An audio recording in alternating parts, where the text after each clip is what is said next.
Hi, everybody, and welcome to How Did They Do That Live? It is our final How Did They Do That Live of 2022. We have a slate of How Did They Do That Live scheduled for next year as well, early 2023, January, or I think we're actually starting in February. February through May, we'll have it coming back, but we are doing our last one of the year today. So we'll go ahead and get started with our introduction. Today, even though this is How Did They Do That Live, and we tend to like to lift up teacher voices, today we are actually going to be hearing from the EdTech team because the EdTech team has been busy going out to different PD events to learn all kinds of great content to bring back to the district. So that's our agenda for today. You're going to be hearing all from us. We'll have a little bit of an introduction. And then we have 4 different PD events that the EdTech team has attended, and we'll all be sharing out some of our different learning experiences from those events and some of the different things we're bringing back to the district. And then there'll be a little bit of a teaser for the Hour of Code PD that I am doing next week. So we've got a pretty full agenda. You'll be hearing from myself, our team member Armando, and our director Matthew. And behind the scenes, Angela will be handling all the cameras. She won't be speaking today, but she'll be making sure that you can see all of us in our glory. So we'll just go ahead and just dive right on in. One housekeeping item before we do dive right on in, though, is there is an attendance survey at the end. Because this is a live event format, the format is a little bit different than our usual PDs, which means we will be sharing a survey at the end that you do need to fill out to get credit for your hour today. I'm not pre-populating it now, so make sure you stay all the way to the end. Fill out that attendance survey for us as well as our feedback survey. That way we can make sure we get you credit for today. And then all of our usual housekeeping stuff applies. I'll take attendance tomorrow. After I take attendance, I will send you the slide deck from today, as well as the recording of the event from today, and you'll get all the credit provided, of course, you filled out the survey at the end. There is not an option to turn on cameras and microphones, nor is there a chat, again, because this is a live event, but there is a Q&A section up at the top there. So you can look for the Q&A. You are welcome to post questions as you have them, and we can either reply privately to you or we will publish that and reply publicly so that everyone in the audience can see that same question. So please ask your questions. We definitely encourage that. Just the format is a little bit different. I don't think there's any housekeeping stuff I'm missing, so I'll go ahead and dive on in, but my team can certainly jump in if I forgot anything. Oh, and this is the same housekeeping stuff. I forgot we had a slide all about it. So just a quick recap. This is a live event. Q&A is up at the top. We'll do our best to answer that. You will be asked at the end to fill out the attendance survey. And as usual, attendance is marked tomorrow, and that follow-up email will go out tomorrow as well. Without further ado, we're going to dive right on into our first PD event, which is e-learning. And I believe Armando, actually, no, I believe Matthew is the one starting us out. So Matthew, take it away.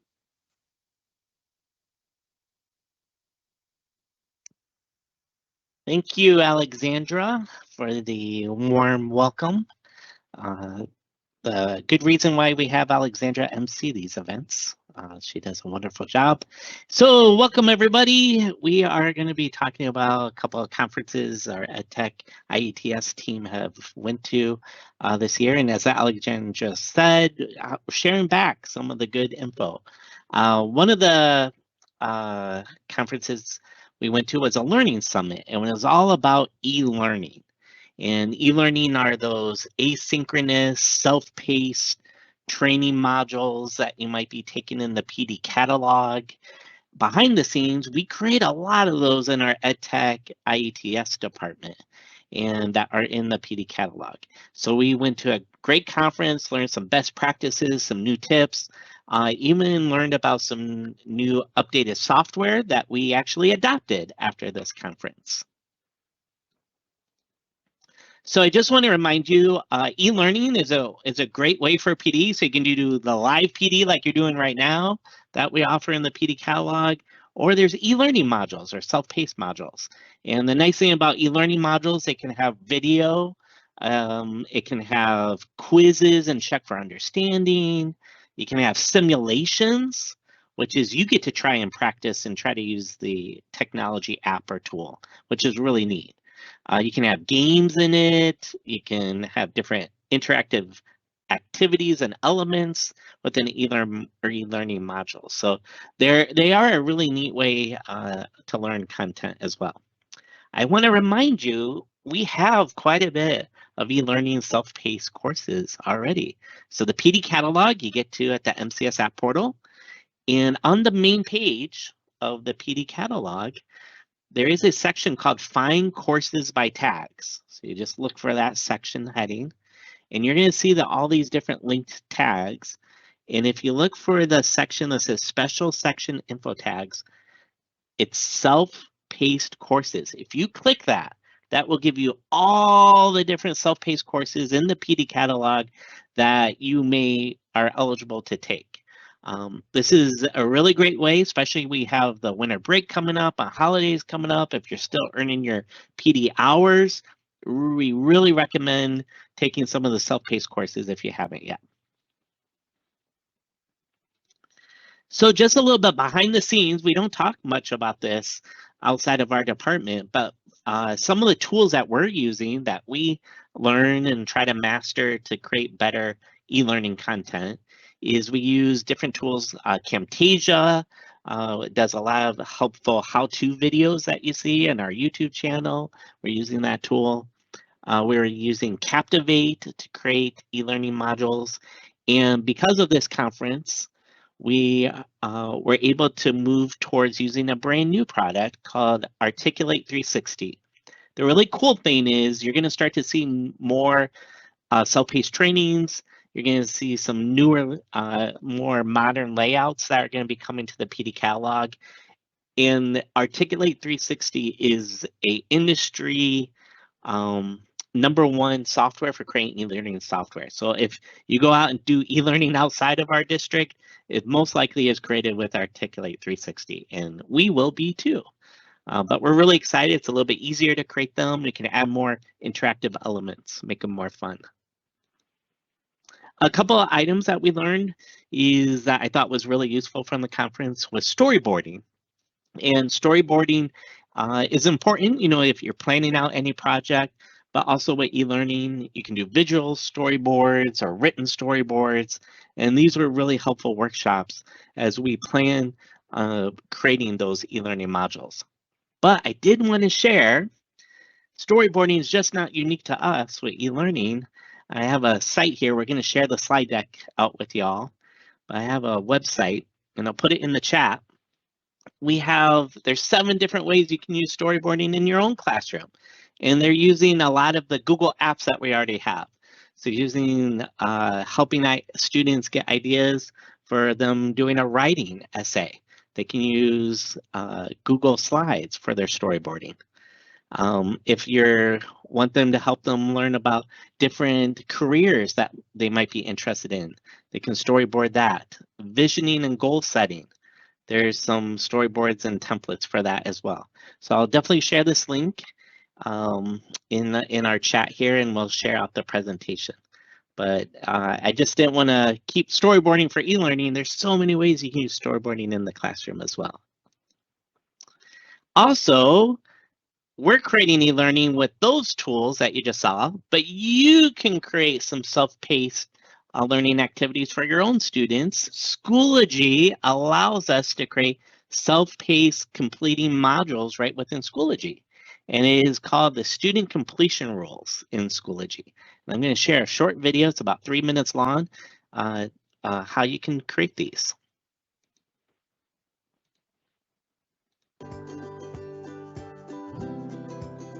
The Student Completion feature grants you the ability to set completion rules onto any course folder or item. Are you able to see the video? We could hear the video and we can see it on your slide deck. I don't know if you've opened it up in a new window. There we go. There we go, I can see it.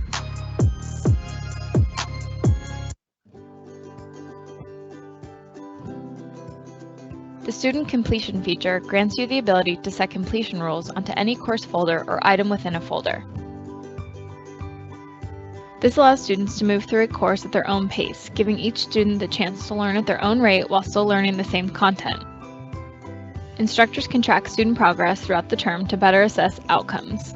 Use the Add Requirement link to add rules for items to be completed. There's also the option to mandate that items must be completed in sequential order, meaning a student will not be able to proceed until they complete the first item. Once rules have been set, students will be able to see what the requirements are on each item.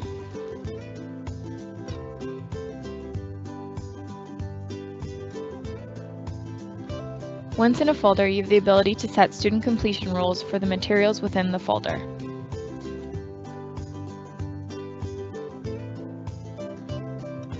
Each type of material has different options for completion rules. For a page, students must view the item. A discussion can be set to view the item, post a comment or reply, or they must score at least a certain grade. For an assignment, you can set the rules so that students must view the item, post a comment or reply, make a submission, or score at least a certain grade.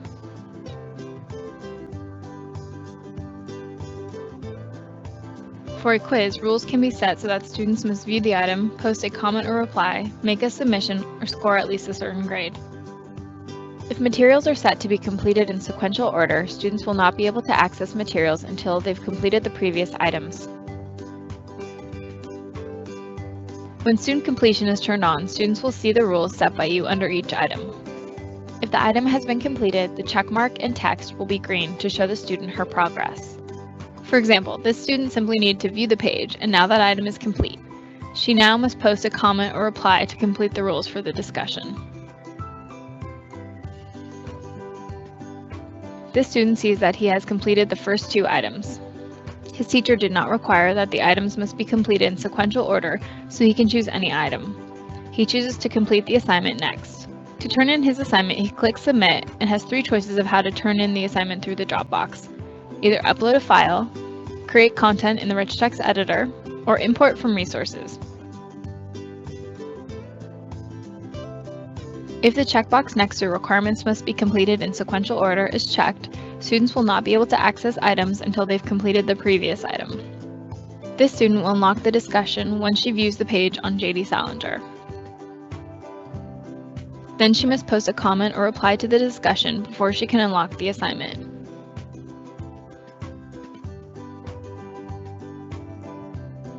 Now that she has posted a reply, she can turn in her assignment, Chapter 1 through 4 study guide. In order to access the quiz, she must score at least a 20 on the study guide. To check the status of her students, the teacher clicks Check Student Progress. She clicks on the student's name to see the items that have been completed and which items are in progress. The teacher can also check the overall progress of a folder by clicking Check Student Progress from the course profile. A green check mark will show that a student has completed all of the contents within a folder, or the % complete.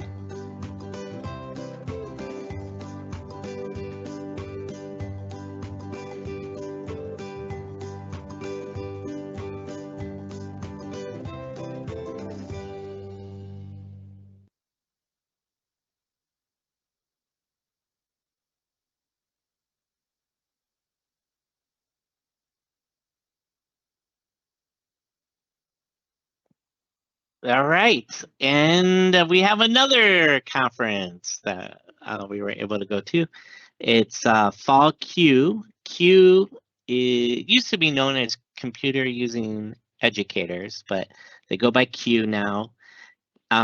We've done quite a bit in our district. If you see the Bits and Bytes or our MCS EdTech Explorers with the ISTE standards. ISTE is the International Society for Technology and Education. They're the premier standards using tech in the classroom, and we're trying to promote that more.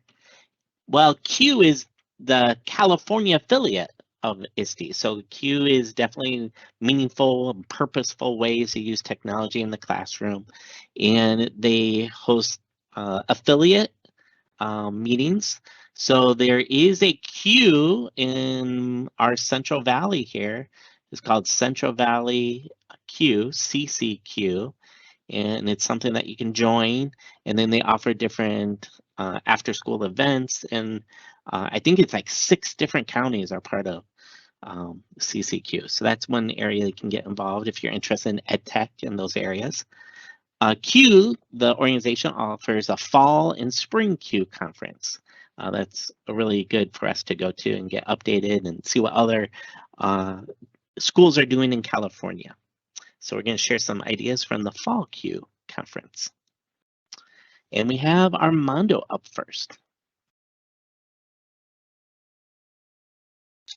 All right, good afternoon, everybody. Get my camera shared over there, I think.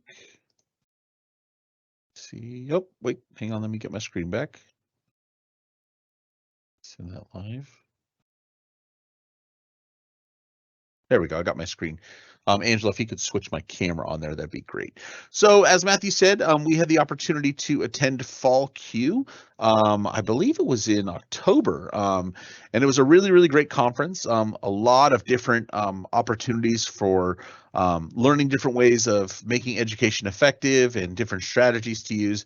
I had the opportunity to take part in a course that was designed initially around creating a 1-minute documentary. But what I found is that in trying to explore ways to support the ISTE standard of creative communicator, and I actually stumbled upon something that I thought was very relevant to what we're doing in terms of supporting all learners, one of our instructional core precepts, and that would be kind of framing a discussion around what's your perspective. So I'm going to show you a few slides here, and it'll kind of go over the exercise I got the opportunity to take a part in, and perhaps it's something you might find useful in your classroom to support your students in different opportunities for learning.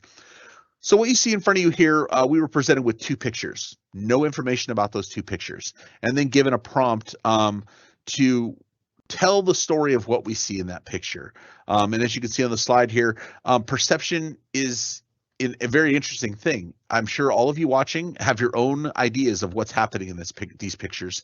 And so the idea behind the exercise is that you would take 2 pictures if you're choosing. It could be relevant to the subject matter you're teaching or a specific content you want to highlight, and present it to your students to tell a story based on that picture. There's no wrong answer. It's what do they see? And that also allows you to not only give your students an open world to play in, but it gives you a window into kind of their internal thinking to see maybe what their perspective on a certain thing is. So again, in this scenario, they would choose an image and then create a paragraph story to tell them what's happening. It can only be a paragraph, but be as detailed as they like, and then try to tell a story rather than just saying a child running in the forest. Like, what's he running to? Why is he running? Is he happy? Is he sad? Why is he happy? Why is he sad? So getting those details out to really help your learners explore a picture and create their own story around it. And the exercise actually went one step further, and this was a challenging part. So it asked them to use a Padlet. In our course, we actually created our Padlet and we put in what our story was, right? So we could kind of have a group collective sharing environment there to really see what everyone's perspective is. And with Padlet, you can make it anonymous in case some students are, reluctant to share, that to kind of reemphasize that there is no such thing as a wrong answer. But it is very interesting once you see that, and it breeds a discussion in our learning group of, wow, I never thought of something that way, or, oh, the child on the right, is he happy? Is he sad? Is he scared? Why is he those things? So it really helped us to kind of not only see an interesting way of looking at things, but give you a little bit of, like I said, a window into someone's thinking. And from there, once we had that, we were challenged to create a video. And our instructor gave us the challenge. And again, this is something you can modify to your needs, but I found it really important or to kind of include this is use WeVideo, right? A district approved app. Everyone has access to it.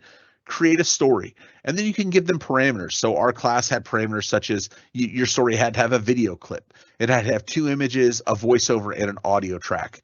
And then once you've completed that, post it into your Schoology assignment.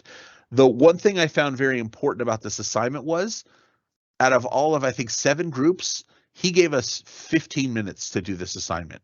So very few people actually got it done, and it really helped reframe the overall assignment in that, oh, well, maybe we're taking too much time to do this part of it and not enough to do this part of it, or we got stuck having a discussion and didn't make any progress.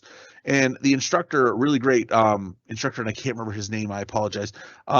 He framed it for us that failure is okay.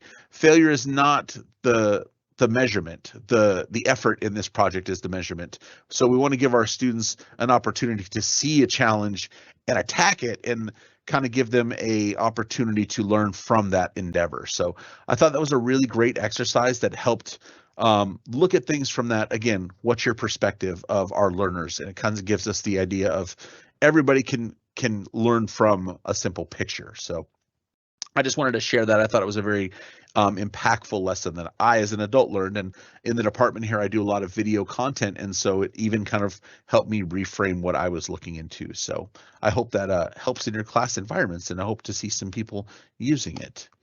And again, you could give them one class period to complete the assignment, specify that they have all the tools they need to make it happen with their Chromebooks and WeVideo or whatever recording tools they might need. So now what I'd like to move on to is another opportunity that both myself and Matthew had the opportunity to do, was kind of look at learning in an interactive perspective. So I'm going to show you this short video, and then what we're going to do here is, these are two learning games that I thought were, I'm an old school learning game guy, but I thought were really impactful. So I'm going to share this video with you and then give you some resources to help make it your own. So we'll share this real quick. Let's make sure my system audio is sharing. All right.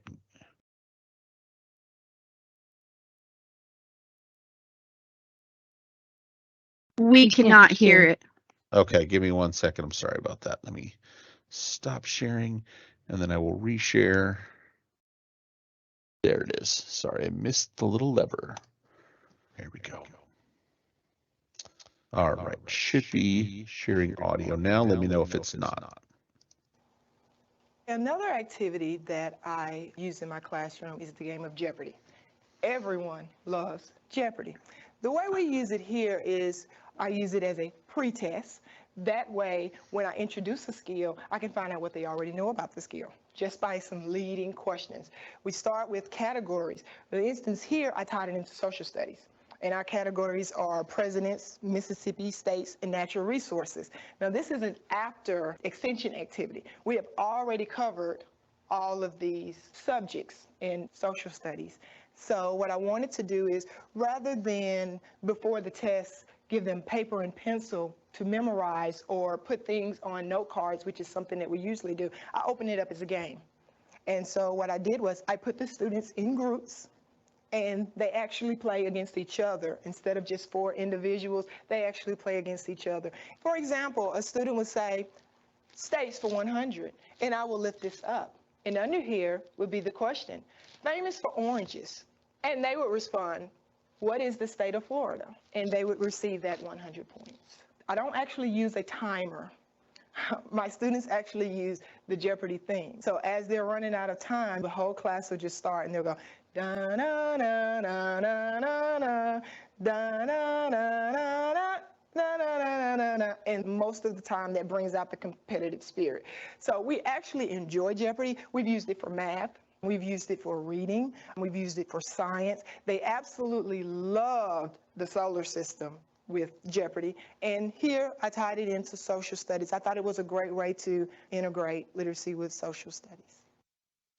So I'm sure all of us are familiar with Jeopardy, the show. It's probably one of the longest running game shows in history. Armando?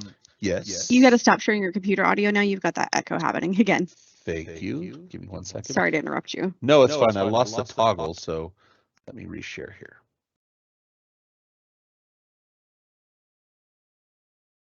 Okay, how's that?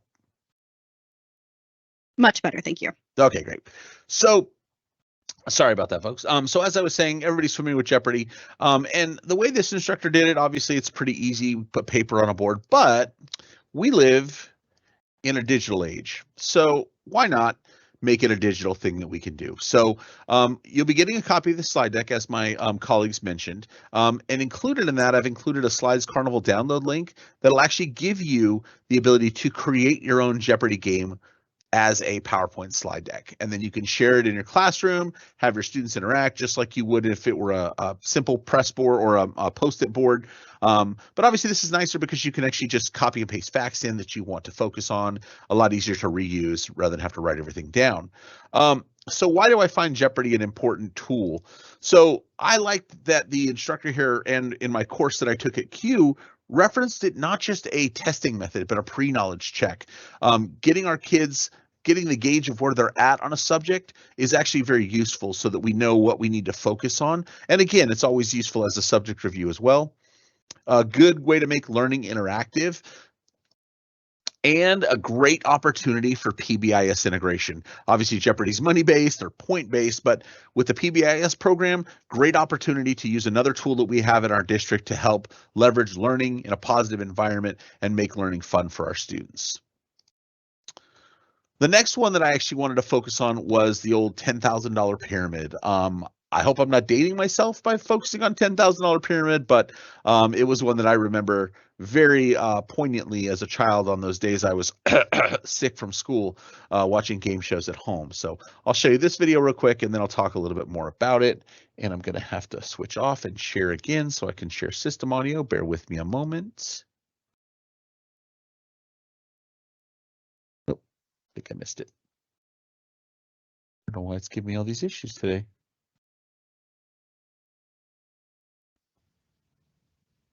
Okay, should be good now.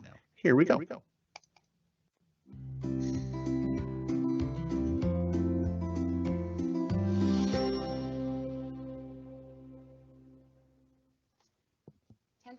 pyramid is a way to practice vocabulary, and it's a way to get students to have to describe the word without actually saying the word.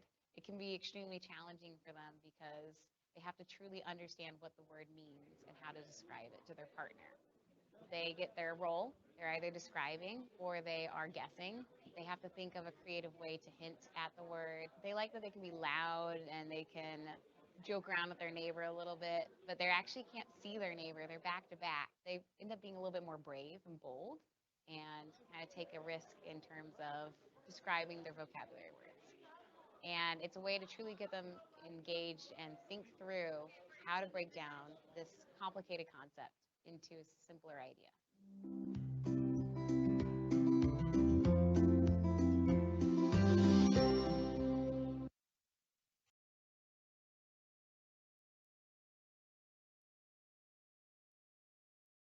So again, another fun way to make learning interactive.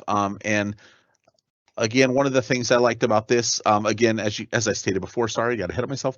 I am providing some templates for you to use. I don't like to not give you a parting gift with my lovely games. So you'll see structured here for elementary, secondary, and then even a Spanish version, should you choose. It's basically just a grid that allows your students to fill out content to use as a pyramid and gives them the overall scoring structure. One of the things I really liked about this one is it's a great tool for fact review or vocabulary review, as the teacher in the video said.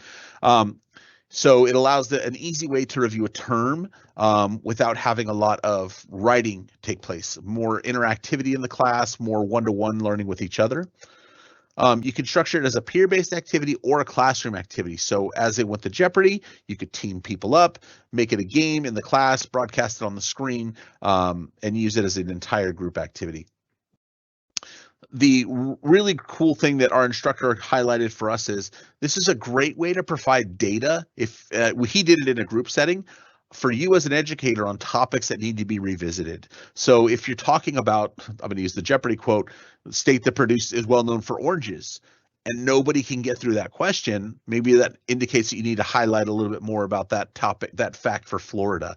So it gives you that instant kind of check for understanding to see if your coursework has lined up with what you're actually asking the students to be tested on. So again, just some simple tools that can kind of break the mold of traditional writing stuff down on paper, make our education fun. I really think that our teachers are innovative, and when I saw this, I was like, oh, there's definitely ways our teachers are using these tools, but I wanted to make sure I highlighted some of my favorites for you. So with that, I believe I will kick it over to Matthew for his portions. We stop sharing there. Matthew, take it away.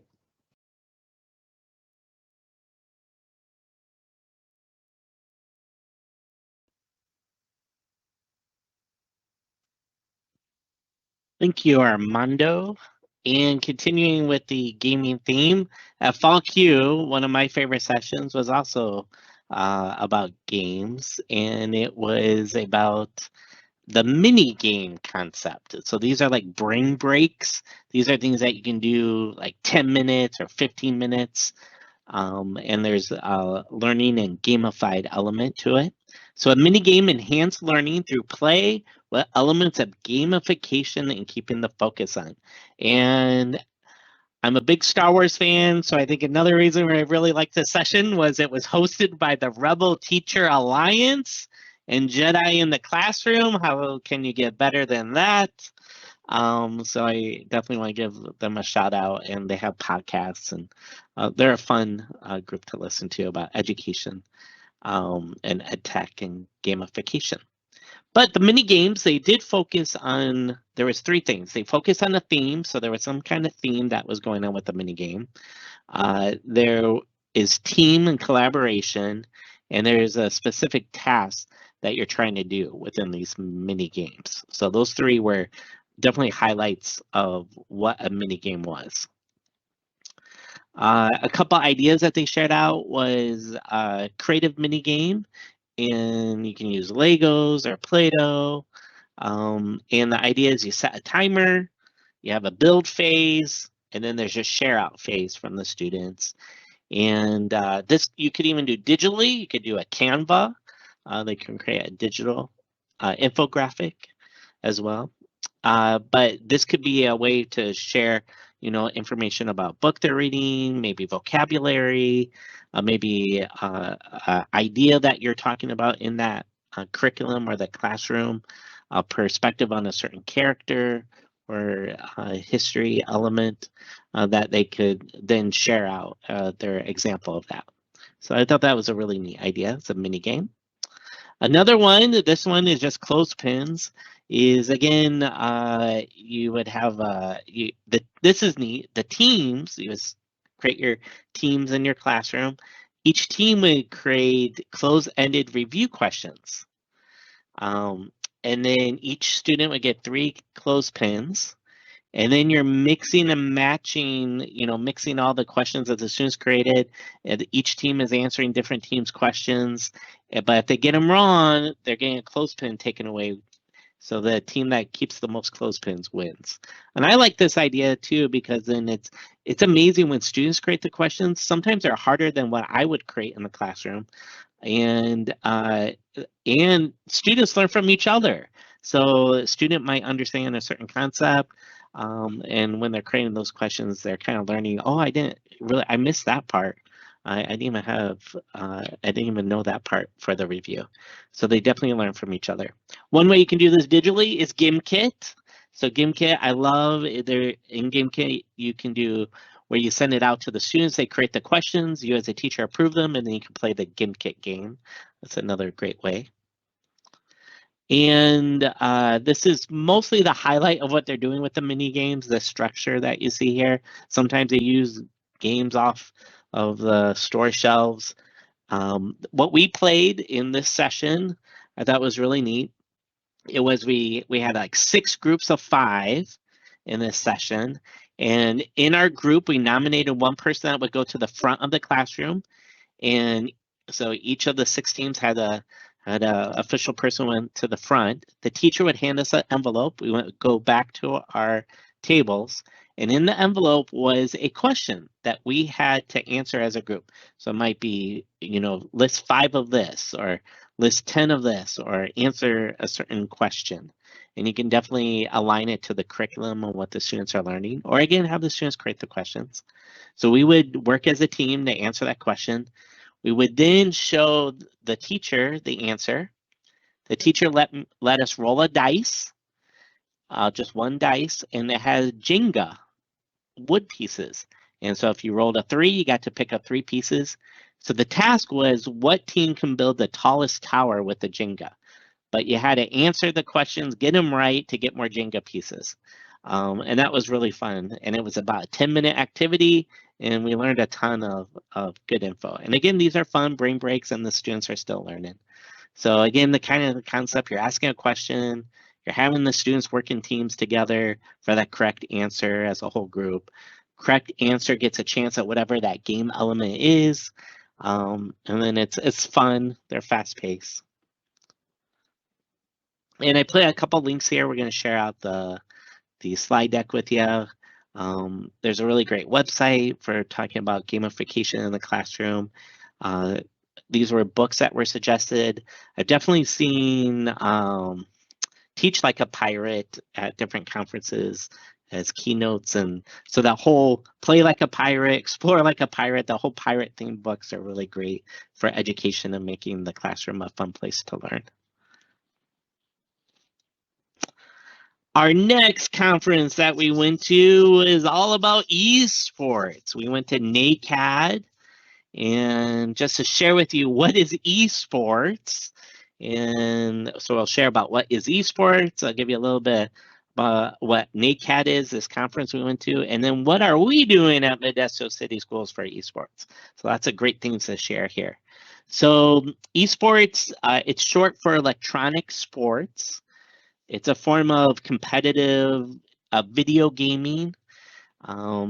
It's organized. You have multiplayers doing the video game competitions, and you have teams that are working together on those video game competitions.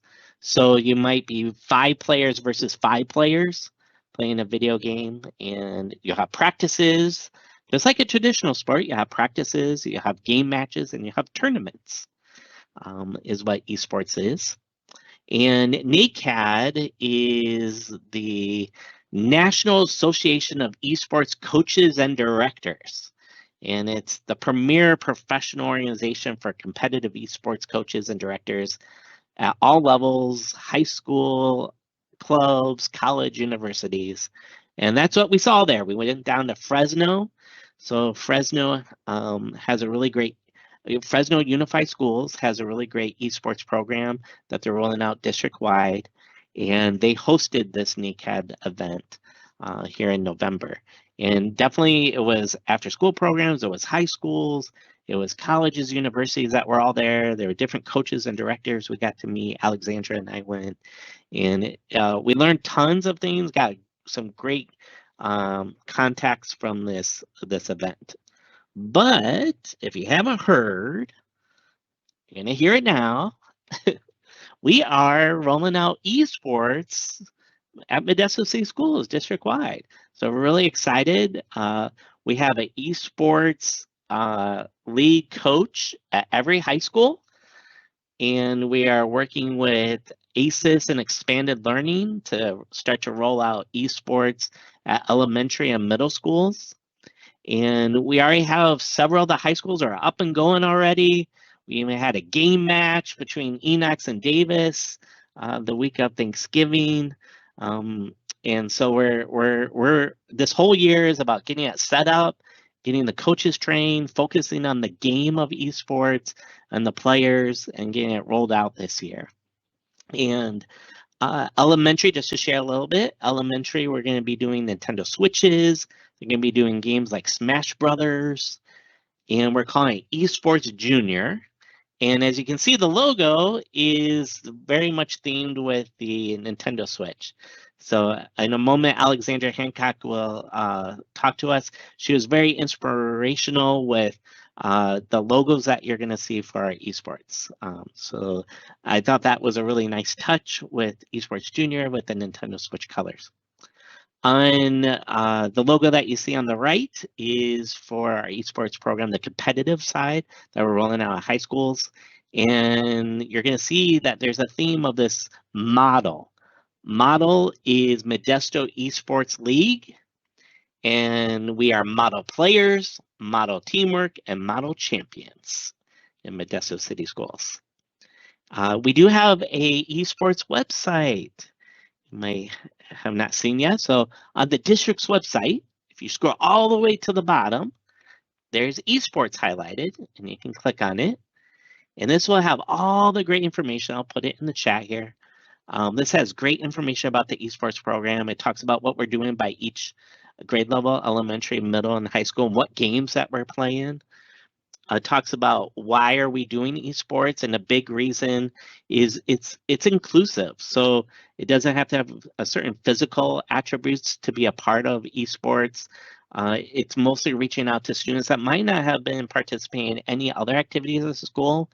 And those that participate in esports, there's some really great research that is showing social emotional benefits, attendance, grades, even happier to be part of the school site. So there's some great benefits that come back to the schools and the students that are participating. The other part is there are universities that you're going to see in our presentation today. We visited UC Irvine, and it's a college, one of the most popular colleges to apply to, and they have a very robust esports program. They even do esports scholarships. So there are about 550 schools nationwide that have somewhat of an esports program up and going. There's about 30 colleges, universities that offer scholarships. So it's just growing bigger and bigger and bigger. When we're meeting with the vendors just for our rollout, we're kind of first in the Central Valley here to get this district-wide esports besides Fresno. And just the vendors we're talking, you're one of our largest orders, but this is starting to come to us. So it's getting bigger and bigger in education. And if we scroll down, you can see the timeline that we have a 3 different years phase of the rollout coming up.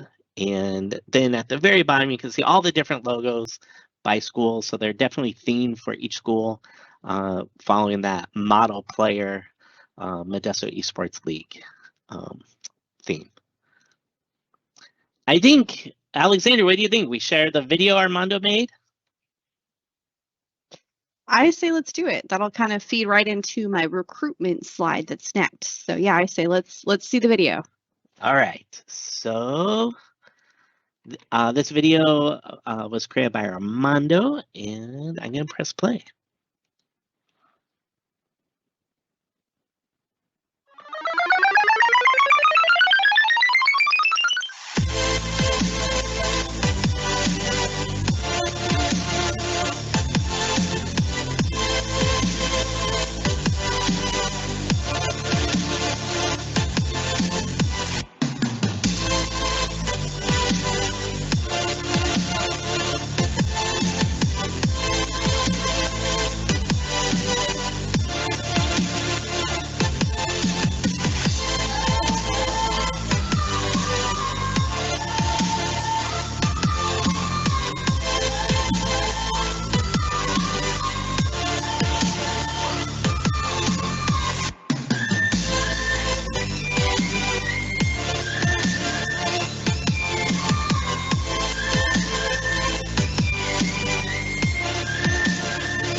So the one thing we definitely are instilling at with the esports program is the coaches are getting training, and Alexandra's going to share with you about the practices that we're doing here at Modesto City Schools with the students. But the students are learning, communication skills, teamwork, team building.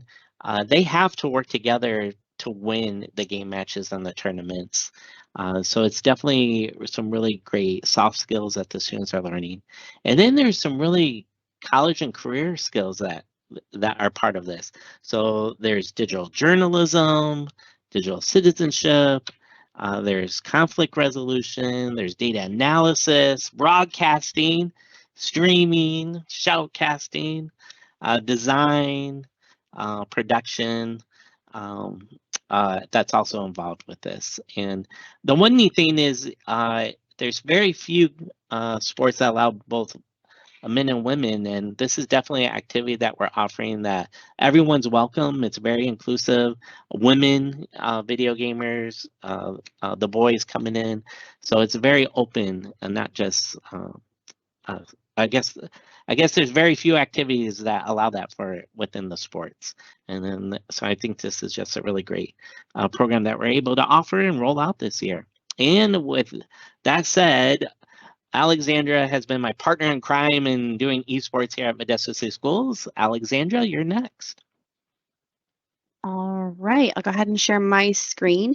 So I'm kind of deviating a little bit from the NACAD specifically, just because I do want to share a little bit more about what we're doing as far as esports efforts in our district go.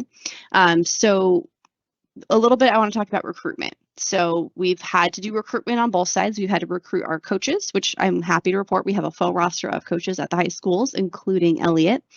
And then we've also had to recruit the students. For the most part, the student recruitment's kind of is just, hey, we have this program and the students are super excited about it. The biggest thing that we're really focusing on is this esports is going to have all of the same requirements as a legitimate sport. So students really need to be eligible.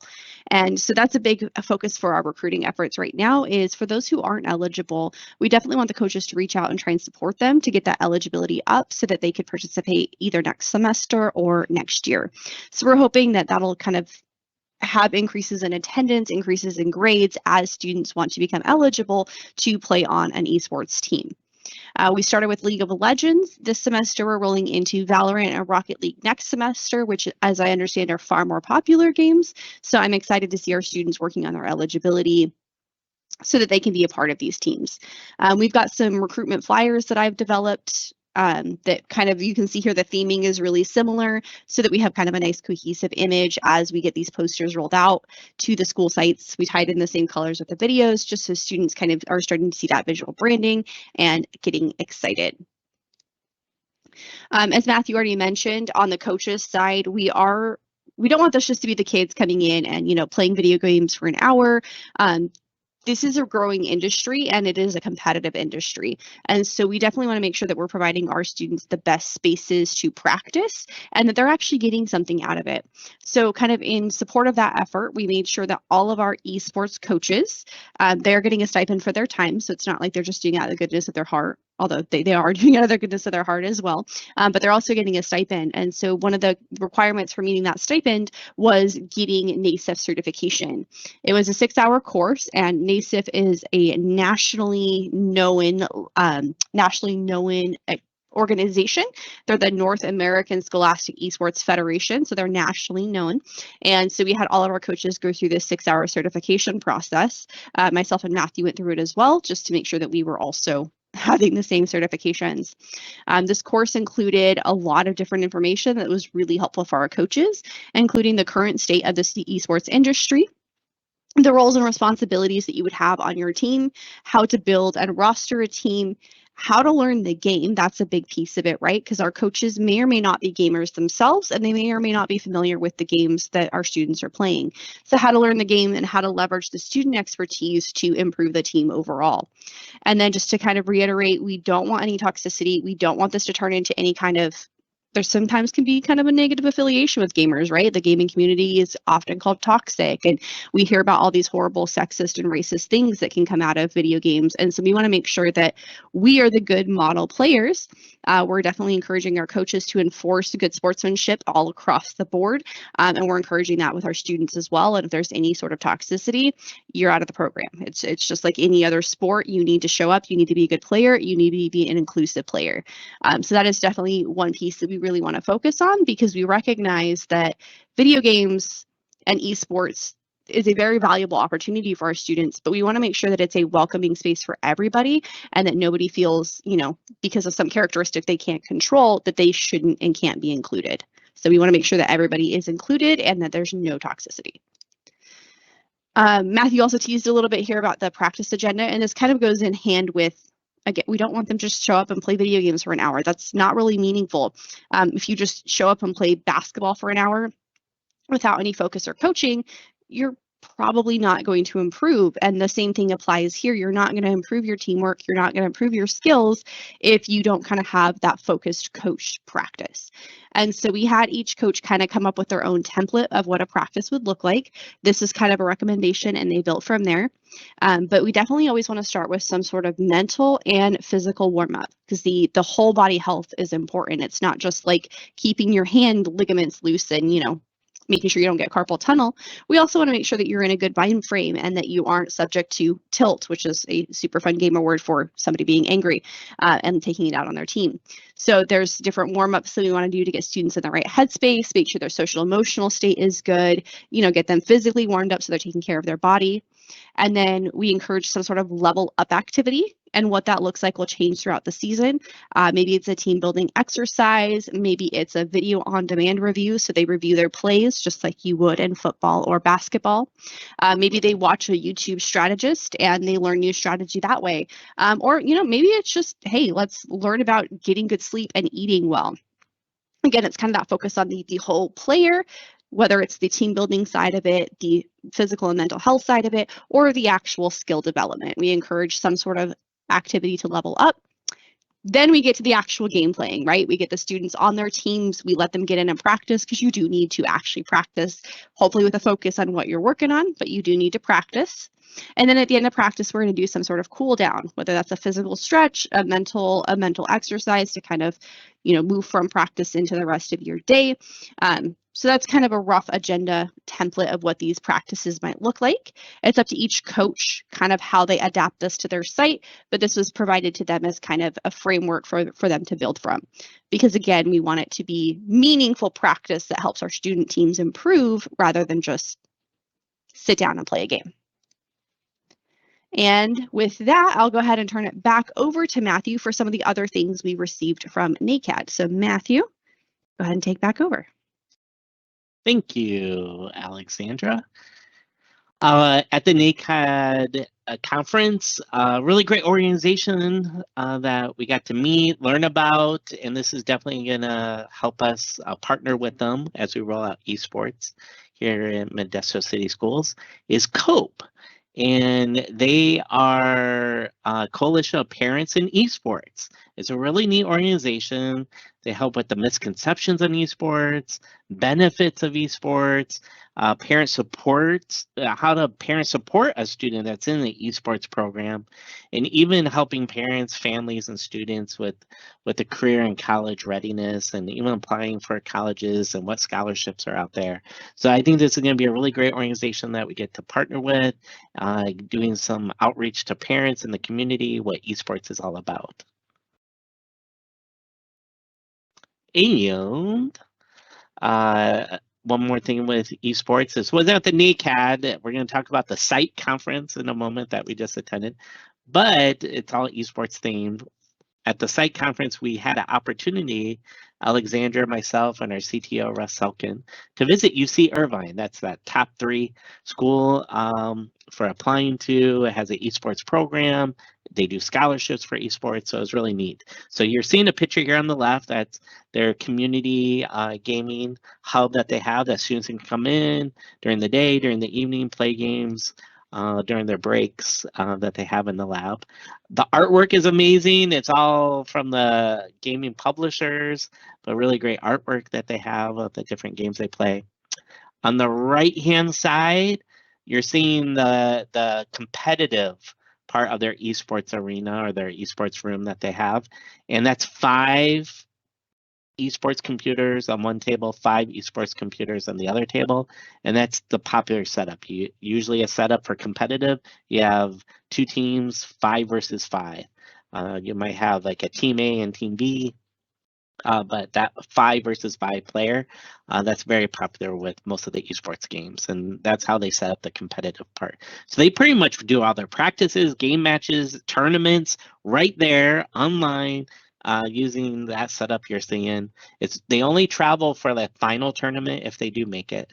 And the lead coach, Mark DePepe, we got to meet. He's a director of esports, and that's his job. His whole job is esports at UC Irvine, which is fantastic. And when he retires, I already have a prediction. The next director is Alexandra Hancock. One thing that Alexandra and I really took away from that visit was all the ideas that we have that we're instilling in those practices. But we really liked their pledge sign that they had on the wall in the esports room, and we're definitely going to be inspired by this. Working with this AnyKey.org organization, very much the mission of being inclusive, bringing everyone to esports and being open to everyone in esports. So we're definitely going to be working with AnyKey. It was great to find that out, and then we were really inspired by the pledge to put in the esports rooms that we're rolling out. All right, our last conference. We almost have 5 minutes left. The last conference is SITE. So SITE's here in California. It stands for California IT and Education. They're nonprofit. It's for the IT professionals working in our schools systems, and they do have EdTech elements as well at this conference. One couple of sessions that I thought were really cool is I went to some sessions about some EdTech apps, and the ones they were promoting are ones we have in Modesto City Schools. And you go to MCS App Portal, you can find these. We do trainings of these. So you can find trainings of these apps in our PD catalog. We have district license to these tools. So it was really cool to see what we're doing here at Modesto City Schools is what's trending out there. But Padlet, quizzes, Flipgrid, Canva, Kami, we all have district licenses too. Another one they shared, which I think is also a really great tool, is called whiteboard.fi. It's an online virtual whiteboard, but has some really neat features. We don't have a district license, but you can use the free edition. So the free edition does allow you to do quite a bit. I got a chance to present at this conference all about our ISTA, the Internet Safety Tutorial Agreement that we rolled out here at Modesto City Schools. The students are taking that internet safety training in 712, so I got to present on that idea. I really liked the Creative Hustle workshop. It was about imagination plus action equals doing it, and it was really a great way to focus on goal setting. Definitely trending was esports. A lot of contacts are going to be contacting what we're doing here at Modesto City Schools. We also got some really great contacts for us to partner with. But esports, cybersecurity, student data privacy, those are very important.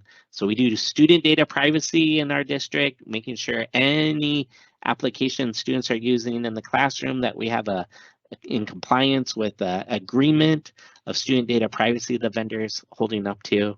Cybersecurity, you're going to see more of that rolling out here at Modesto City Schools.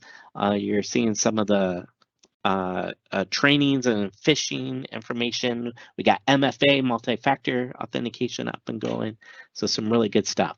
As Alexandra's going to present, I'm going to put in the website for cybersecurity that we have in Modesto City Schools. All right, Alexandra.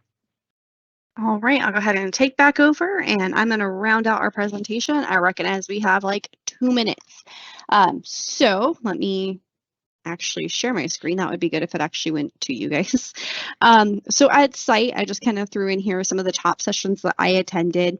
But really kind of what is helpful about these conferences is getting an idea of some of the trending topics in both technology and education and EdTech. So kind of for me, some of my top trending topics that I took away was esports, which you guys have already heard us talk to death about, so I won't talk about esports anymore.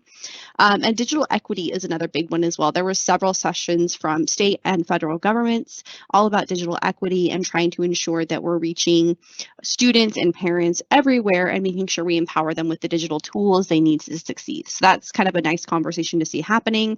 I know here at Modesto City, we've got every student a Chromebook. We've made sure that our students have internet access at home. We provide solutions if they don't. So it's just kind of nice to see that we're on track with that and just some great ideas for how we can continue that good work.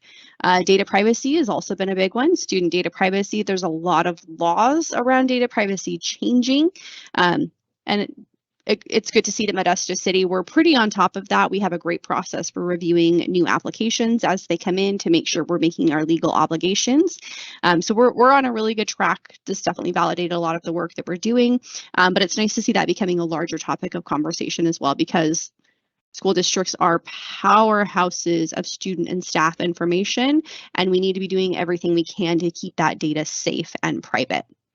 And then AI is kind of one that I've seen come and go at different conferences. I definitely seen like artificial intelligence was kind of back on the trending topic boards, a little bit more focused on using AI for security purposes and some of the ways that it can kind of help keep our students safe. So that was kind of an interesting one. I see that kind of fluctuate.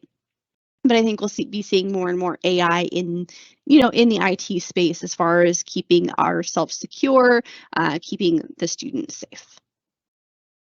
And we got like, it is 4:45. So we will go ahead and just kind of buzz on through the final pieces here. I appreciate you guys staying throughout the entire hour. One final thing I want to do is just do a quick teaser for Hour of Code. This week is actually Computer Science Week. So this is the week of Hour of Code. If you've already taken my webinar, hopefully you're doing, something from that.